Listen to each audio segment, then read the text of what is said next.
ان کی شکاری دور کی زبان پہاڑوں کی زبان بن کر رہ گئی۔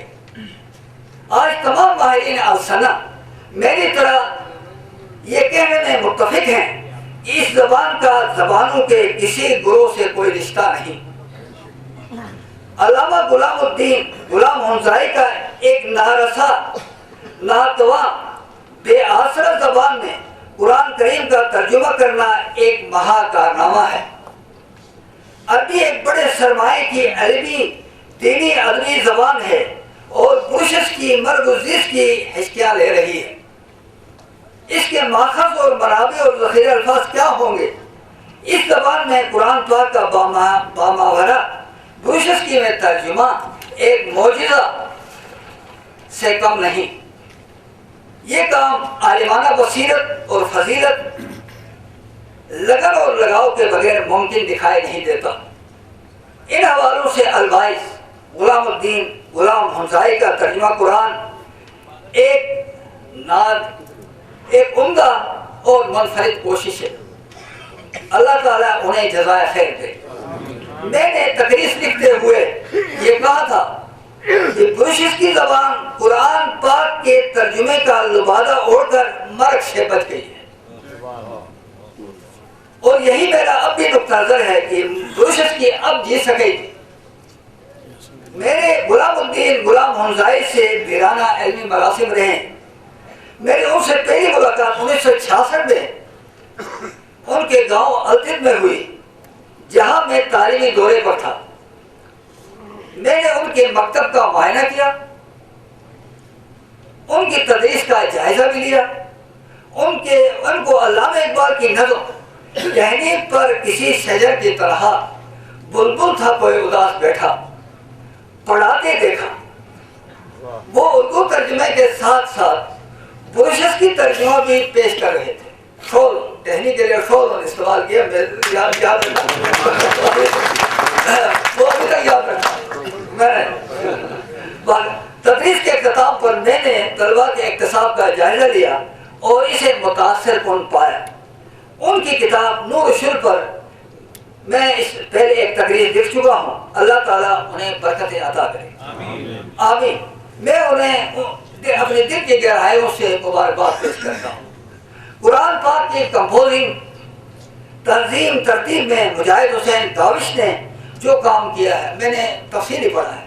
قرآن شریف جب تباہ نہیں ہوئی تھی تو کتاب میرے پاس سامنے تھی، میں نے اس کا اچھی طرح مطالعہ کیا تو یقیناً میں غیر معمولی متاثر ہوا۔ میں کوئی بڑا عالم نہیں ہوں قرآن کا، میں تاریخ کے حوالے سے بات کر سکتا ہوں، لیکن غیر معمولی کام کیا ہے داوش نے، وہ غیر معمولی ہے میرے نزدیک۔ میں انہیں بھی مبارکباد دیتا ہوں۔ اللہ تعالیٰ انہیں ان پر اپنی نعمتوں کا سایہ کرتے ہیں، آمین۔ شکریہ۔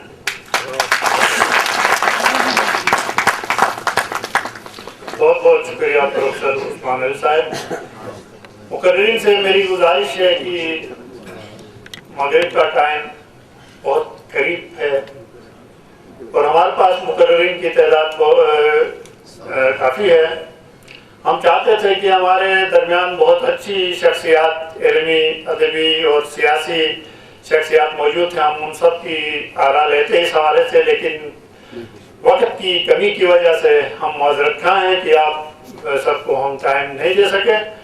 میری گزارش ہے مقررین سے کہ وہ وقت کا خصوصی خیال رکھیں۔ اب میں جس مقرر کو دعوت خطاب دینے جا رہا ہوں ادبی اور علمی حلقوں میں کسی تعارف کے محتاج نہیں ہے۔ ارض شمال کے بہت بڑے ادبی سکالر ہیں، مذہبی حلقوں میں بھی ان کا طوطی بولتا ہے۔ امن کے حوالے سے جہاں بات ہو آپ کو پیش نظر آئیں گے۔ میری مراد سید یحییٰ شاہ صاحب سے کہ آپ یہاں سے سیکھ لائیں اور اپنے ذرعی خیالات کرنے والے۔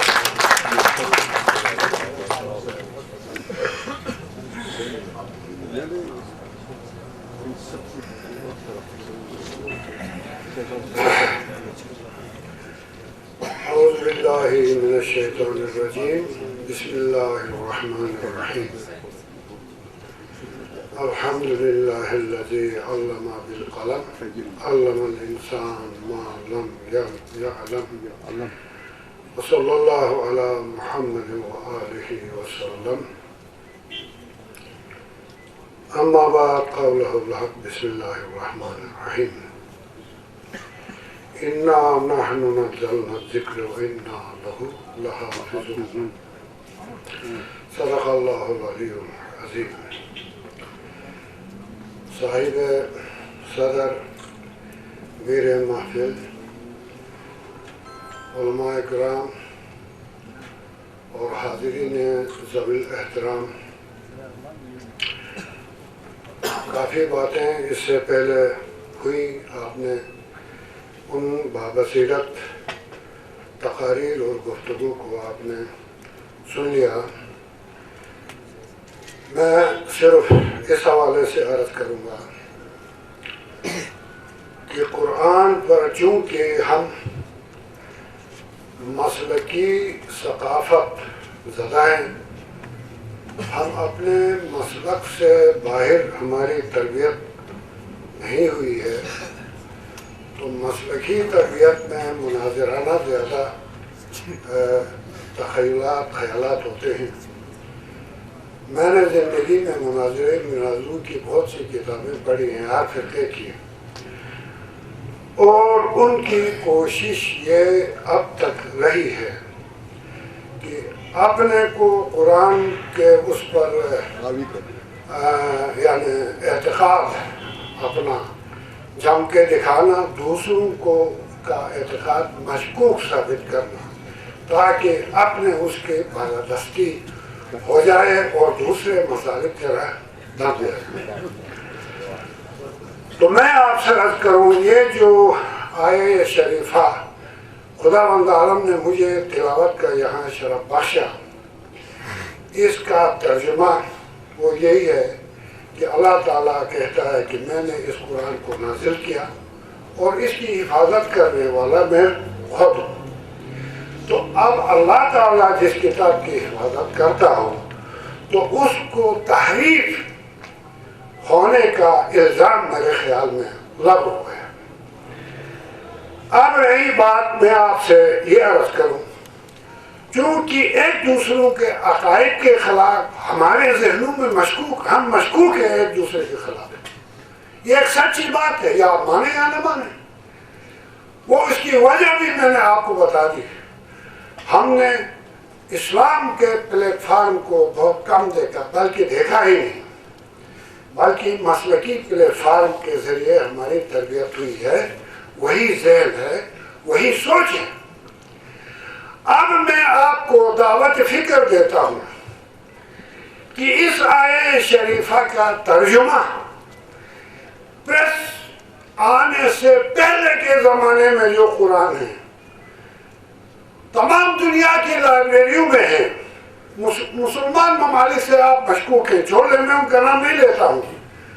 آپ لندن میں جائیں، غیر اسلامی ممالک میں جائیں، ان کی پرانی لائبریریوں سے وہ قلمی نسخے پڑھے، شیعوں کے بھی سنیوں کے بھی، اور اس آیت کا ترجمہ یہی ملے گا آپ کو، چاہو قرآن شیعوں نے لکھا ہو یا سنیوں نے، اور اس کا تشریح اور تفسیر بھی یہی ہے، کوئی فرق نہیں۔ تو پھر ہمیں ایک دوسرے سے مشکوک ہونے کی ضرورت نہیں ہے۔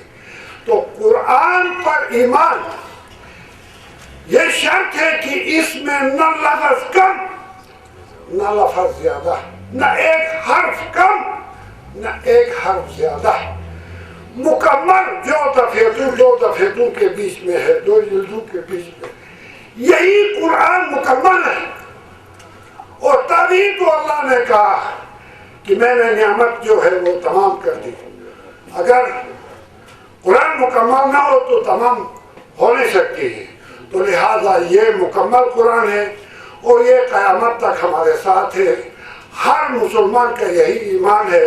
مسلکی تربیت میں ہم ایک دوسرے سے مشکوک ہوئے ہیں اور قرآن پر اعتقاد، آپ قرآن کو غیر مسلم بھی مانتے حکمت بری قرآن یعنی اس کے مقابلے میں کوئی کتاب نہیں مانتے، لیکن ہمارا یہ ہے کہ چونکہ آسمانی ہونے کا عقیدہ ہے، غیر معرف ہونا اور آسمانی ہونے کا عقیدہ، یہ سب سے پہلے چیز ہے۔